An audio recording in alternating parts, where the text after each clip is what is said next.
Javier, me gustaría pasar a las cartulinas, ¿te parece bien? Vamos a repartir una serie de cartulinas. Bueno, son los nombres de unas emociones. Seguro que todos las habéis vivido en alguna ocasión.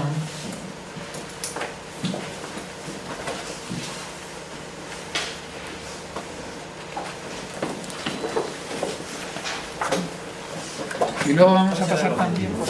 Hemos dado las emociones, como dice Javier, el nombre de la emoción tal cual.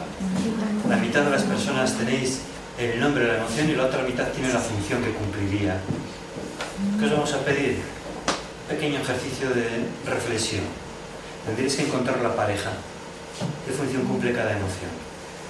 Tiene que estar el enfado y alguna de las personas tiene que tener una cartulina que ponga también sirve para cuando traspasan mis límites. ¿Verdad? No sé si alguien la tiene. ¿Quién es el del enfado? Está por ahí el enfado. Pues alguien tiene que tener la función del enfado. Parece que además están al lado. ¿Qué os vamos a pedir? Pues tendréis que levantar incluso, porque va a ser necesario levantaros. Y luego, Javier, cuentas tu enfado si quieres. Vale, el enfado habías dicho tú antes.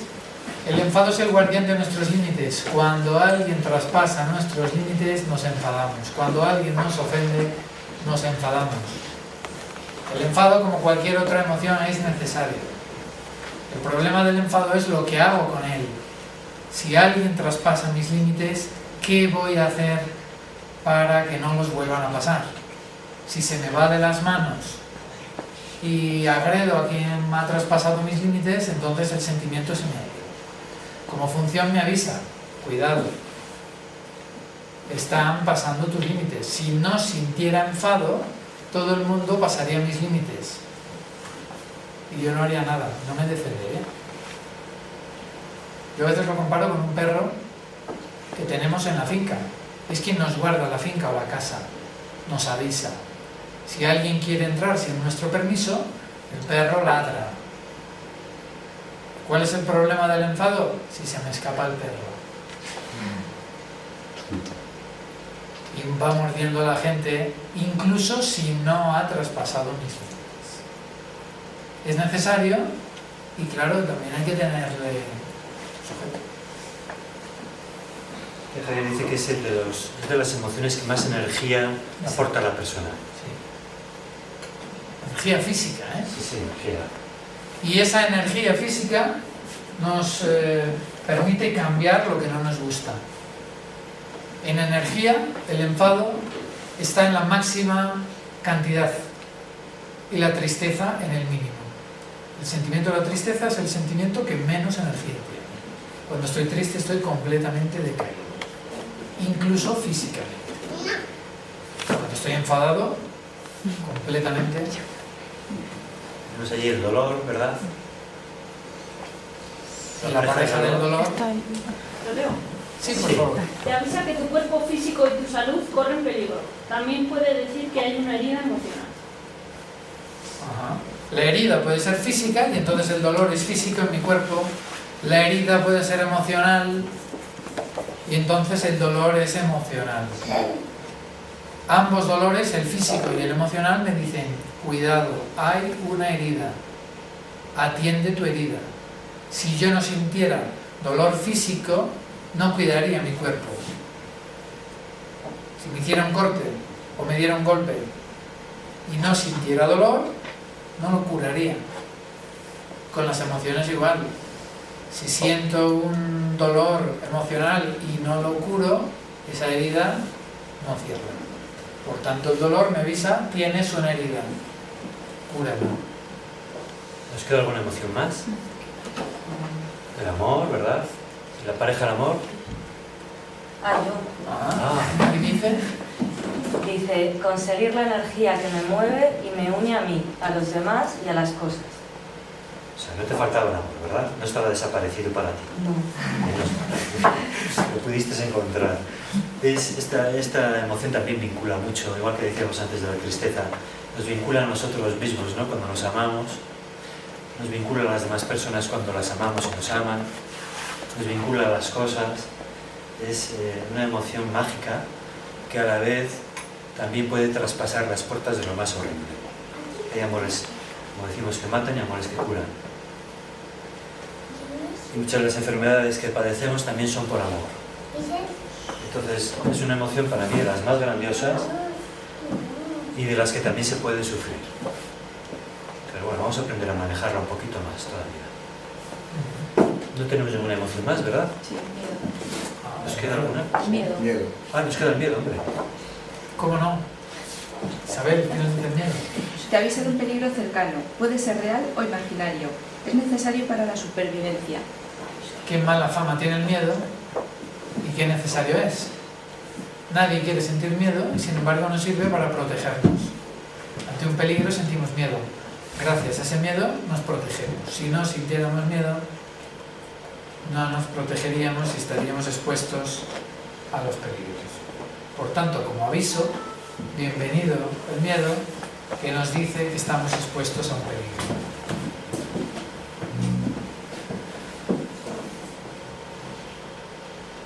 Hasta aquí hemos hablado de unas pocas emociones, de las más habituales quizá. Hay muchas más. Sin embargo, de estas pocas que hemos hablado, ya tenemos una buena guía importante. Con el resto, os pedimos que experimentéis. Cada vez que sienta una cosa, ¿qué información me da? Y con estas emociones y con cualquier otra... Sí, yo quería contar que, diciendo lo que ha dicho Javier, que hacer un listado, llegó a hacer a construir un listado de más de 1000 emociones. No quiero decir que cada una de ellas tenga una función distinta, porque hay muchas que son primas hermanas, ¿no? Miedo, terror, pavor, pánico, quiero decir más o menos algo parecido, con ciertos matices diferenciadores. Pero es un trabajo precioso el de ponerse a pensar en emociones, ir sacando un listado de por lo menos las 50, 60 más básicas. Y cada una de ellas tratar de averiguar la función que tiene. ¿Qué función está cumpliendo? Muy rápidamente, un mecanismo de protección emocional. Es innato en la persona, todos lo llevamos ya incorporado desde que nacemos. De protección emocional, ¿qué quiere decir esto? Que nos protege de la emoción que sea de una intensidad muy grande, muy dolorosa, muy dura, difícil de llevar. Se usa en tres, sobre todo aparece de forma natural, no hay que hacer absolutamente nada. De forma espontánea surge en tres situaciones. Cuando hay un accidente, típicos accidentes, atentados que hubo, por ejemplo, en este cuadro de los trenes de Madrid, de Atocha, las personas que iban a socorrer allí debían ver unas imágenes tremendas, que pocas personas podrían llegar a aguantar, pero ¿qué pasa? El mecanismo de protección emocional lo que hace es ancla, guarda la emoción de ese momento que se está viviendo para que tú puedas socorrer o puedas socorrerte a ti mismo si eres tú una persona afectada, ¿no? Y puedas hacer algo útil. Días después, meses después incluso, ese mecanismo lo que hace es irse abriendo poco a poco para sacar la emoción. De ahí que necesitasen las personas que estuvieron colaborando y ayudando en ese suceso, tuvieron necesidad de personas que les ayudasen a recuperarse luego psicológicamente, ¿no? Segunda situación, para provocar un daño muy grande a otra persona. Si yo adquiero un enfado grandísimo, o lo que sea, contra alguien, podría hacerle un daño, y entonces este mecanismo lo que hace es surgir para anclarte ese enfado monumental y que por lo menos no agredas tanto, no hagas un grave daño a la persona. Por supuesto, niños en edades tempranas tienen este mecanismo también que cuando hay un hecho importante, como podría ser la muerte de alguno de sus padres, pues lo que hace es anclar las emociones para que años después, cuando cumpla sus 16, 15, 18, 20 años, poco a poco la emoción que han quedado ancladas también, guardadas por este mecanismo, van saliendo. Pero durante ese tiempo no le afecta. No le afecta entre comillas, ¿no? No le afecta tanto como parece. Final tiene que ver con cómo trabajar con las emociones. ¿Qué hacemos con ellas? Lo vamos a contar el paso. Vale. Porque una vez que hemos reconocido que las emociones pueden ser agradables, desagradables, pero que todas cumplen una función, y ahora, ¿qué hago con la tristeza, con el miedo, con aquel enfado? Con estas emociones y llegan y me producen una sensación muy desagradable. Pues lo que solemos hacer las personas no sería lo más recomendable, también os lo voy a decir. Lo que nos han enseñado no suele ser lo más recomendable. Pero sí es cierto que podemos usar dos caminos posibles, ¿no? Hay dos vías. Lo que más nos han enseñado es a reprimirlas. Me viene la vergüenza, que no se note. Típico que te caes en la calle y que no se note que me caiga, ¿verdad? Para que los demás no se rían. Me viene el miedo, lo trato de reprimir, de guardar, de ocultar, no lo quiero ver. Tengo muchos nervios porque voy a hacer un examen pasado mañana y estoy súper nervioso, mejor no pensar en ello. Viene fulanito con el que estoy decepcionado, voy a hablar de otro tema. Solemos usar miles de mecanismos, bueno, miles, una serie de mecanismos que sirven para reprimir las emociones. Voy a decir solo algunos de los ejemplos, ¿no? Decimos algún ejemplo. Uno de ellos es la respiración. Si quiero reprimir una emoción, respiro menos. Es fácil. Lo podéis probar. Tenéis una emoción, respiráis un poquito menos y notaréis que esa emoción ya no se nota tanto. Y al revés, respiramos hondo y veremos cómo la emoción aflora más. Pero también está la tensión muscular, ¿no? Aquí en León, que vivimos de tanto frío, vamos por la calle bien apretaditos y es cierto que no notamos el frío. Podríamos hacer lo mismo con cualquier otra emoción. Tensamos los músculos y se siente poco. Por supuesto, los que hacemos un trabajo intelectual, lo que hacemos es pensar muchas veces, no quiero sentir, no quiero pensar en esto que siento, no quiero sentir esta emoción. Continuamente decimos no quiero, no quiero, no quiero, no quiero. Esto es un trabajo mental que algunas personas son expertas. Buscan siempre las excusas de esto pasa porque, pero realmente no se han mirado. Otro más, echar críticas fuera, ¿no? Criticar, juzgar. Porque es más fácil decir que es de fuera, que es externo, y no pensar que es algo propio, ¿no? Me pones nervioso. Culpa la tiene el otro.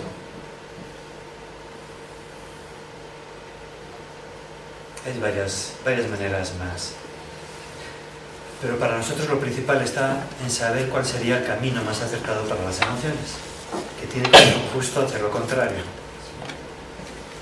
Más que reprimir la emoción, lo que os vamos a pedir que probéis es a permitirla, a vivirla, a aceptarla tal como llegue. Que si me llega un miedo, que lo pueda incluso hasta decir, pero qué miedo me da esto. No pasa nada. Que si estoy muy triste, que pueda estar el tiempo suficientemente triste y dándome cuenta de que estoy triste. Y además puedo decir, hoy soy José triste. Bueno, no pasa nada. Y digo no pasa nada porque realmente no pasa nada. Está cumpliendo la función de la emoción, que es avisarte de lo que sucede en ese instante.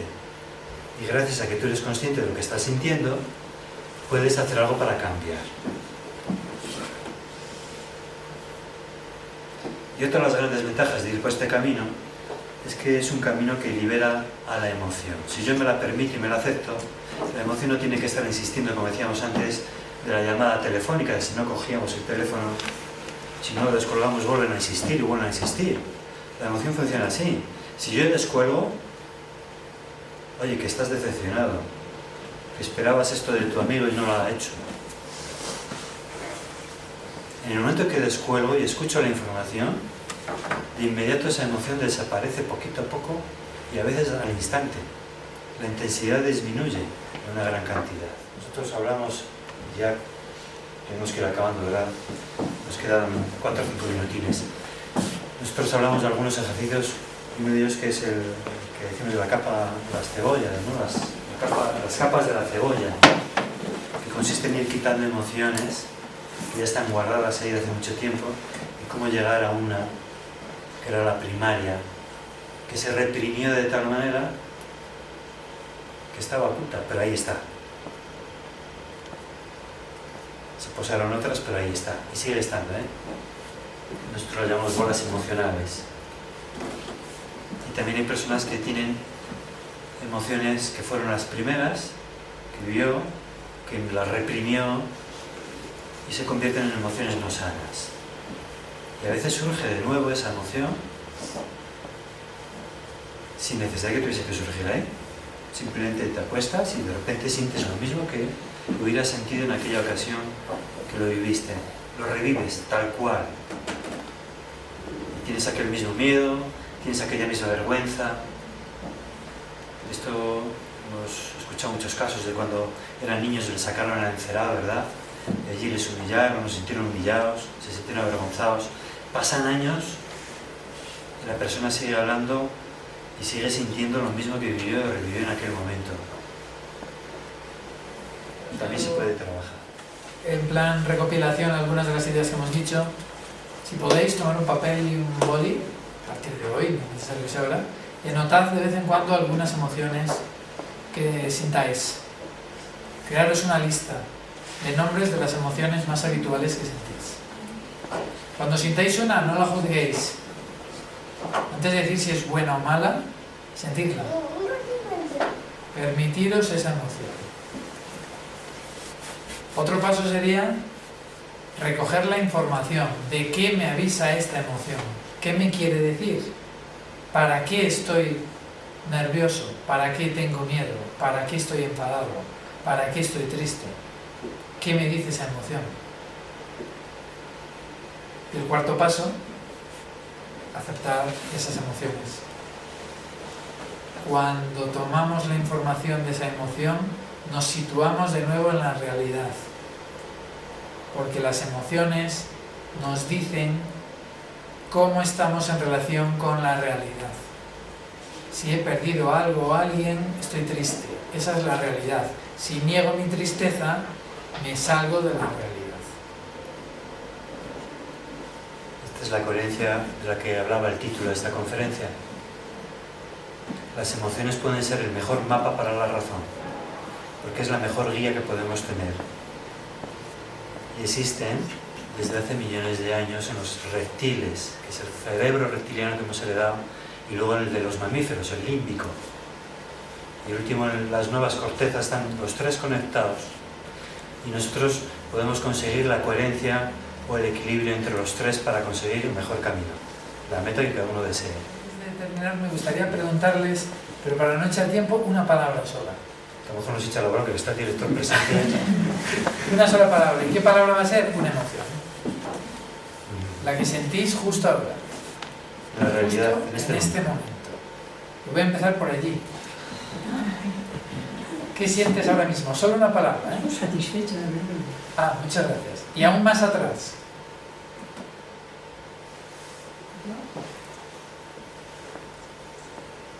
Venga, te lo piensas un poco y te pregunto luego.